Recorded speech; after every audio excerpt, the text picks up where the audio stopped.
The other side of our studio, revved up, ready to go. Emma James, how are you? There. I'm good, thank you. Great to see you. Now then, you've been looking at reactions online to the growing tensions over North Korea and what the US President Donald Trump intends to do next. Yes, it would appear that Donald Trump is really rather savouring this idea that he's now a military man of action after, of course, those airstrikes on Syria. With the armada of US warships headed for the Korean peninsula, on Monday he tweeted this: "North Korea is looking for trouble. If China decides to help, that would be great. If not, we will solve the problem without them." Fighting words there from the US president. Lots of cartoonists reacting to this. These two hairstyles, very clearly Kim Jong-un and, of course, Donald Trump, and the fuses are lit on those two bombs. And it really is a theme of concern that we're seeing around the world. This cartoonist has the two men comparing the size of their ballistic missiles, shall we say, at the urinal. I'll put it that way anyway. Vice News says it looks like Trump is itching for a fight with North Korea. They say he's starting to employ his own version of Theodore Roosevelt's famed speak softly and carry a big stick doctrine, minus the part, of course, about speaking softly. Now, one thing that is particularly concerning in light of all this is the latest word we're getting out of North Korea.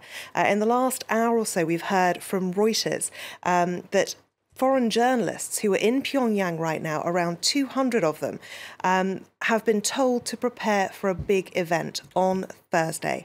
The reason there are so many journalists in North Korea right now is because it's just ahead of the 105th anniversary of the birth of the founding president Kim Il-sung. That happens on April the 15th.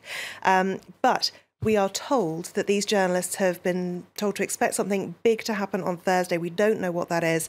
But of course, that kind of language is adding yet more concern in light of this. Looking at reactions in South Korea, the press there seems to be somewhat divided in opinion. This is an article from the Korean Herald from just a few days ago.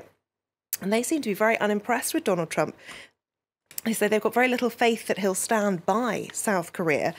They start the article by saying that barking dogs seldom bite, saying that Donald Trump lived up to this saying by failing to push China's president far enough in support of South Korea when he was in the US just recently. They say they'll be now looking for reassurances from the Vice President Mike Pence, who is due to have a visit to Seoul in the not too distant future.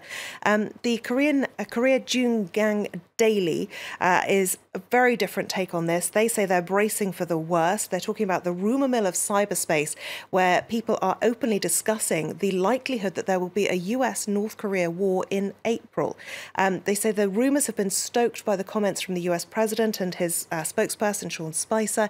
What they are calling for is for South Korea's government to work more closely than ever before with China and the US. In China itself, well, the Global Times has a far more aggressive warmongering stance on this. They say with Washington brimming with confidence and arrogance following the missile attacks on Syria, a situation of no solution will not be accepted. Worrying times. Worrying times, disturbing stuff indeed. Now, you mentioned Sean Spicer, the White House press secretary, who's been making something of an apology tour, I think is a good way to put it, after his very unwise words, to say the least, comparing Adolf Hitler and Bashar al-Assad. There's no stopping the backlash, is there? No, absolutely not. Sean Spicer does have a habit of muddling his words, getting people's names wrong, but this latest gaffe is really putting all the others into the shade. Just take a listen to what he actually said. We didn't use chemical weapons in World War II. You know, you had someone as despicable as Hitler who didn't even sink to using chemical weapons. I think when you come to sarin gas, he was not using the gas on his own people the same way that Assad is doing. I mean, there was clearly, I understand your point. Thank you.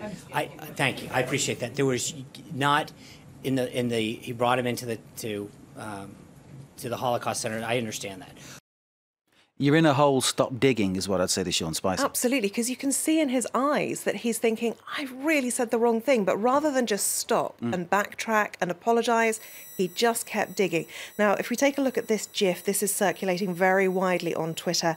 These are some of the reactions of those journalists who were in the White House press corps, listening to his words, the looks of disbelief, shock, looking around almost as if to say, did you just hear what I just heard? Because it is remarkable what he came out with there.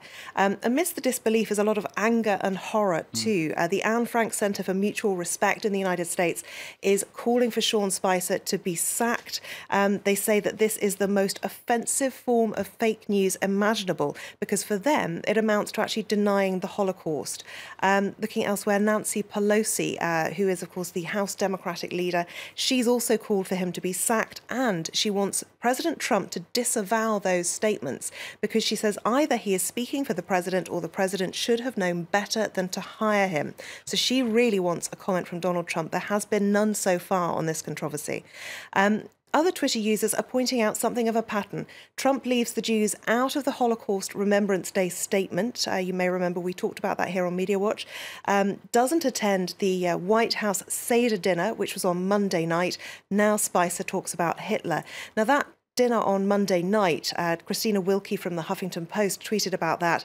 None of the observant Jews in the first family were at tonight's White House Seder because, of course, Jared Kushner, Trump's son-in-law, husband of Ivanka Trump, who's also converted to Judaism, they were not there. It was snubbed basically by those It seems members. like a no-brainer that they should attend. Absolutely, because if you look at this photograph, you've got Michelle Obama, Barack Obama, both in attendance, showing solidarity. So that's the previous administration. Some people have argued that given the rise in anti-Semitism since the election of Donald Trump, that he absolutely should have been there, and certainly members of his family who are Jewish.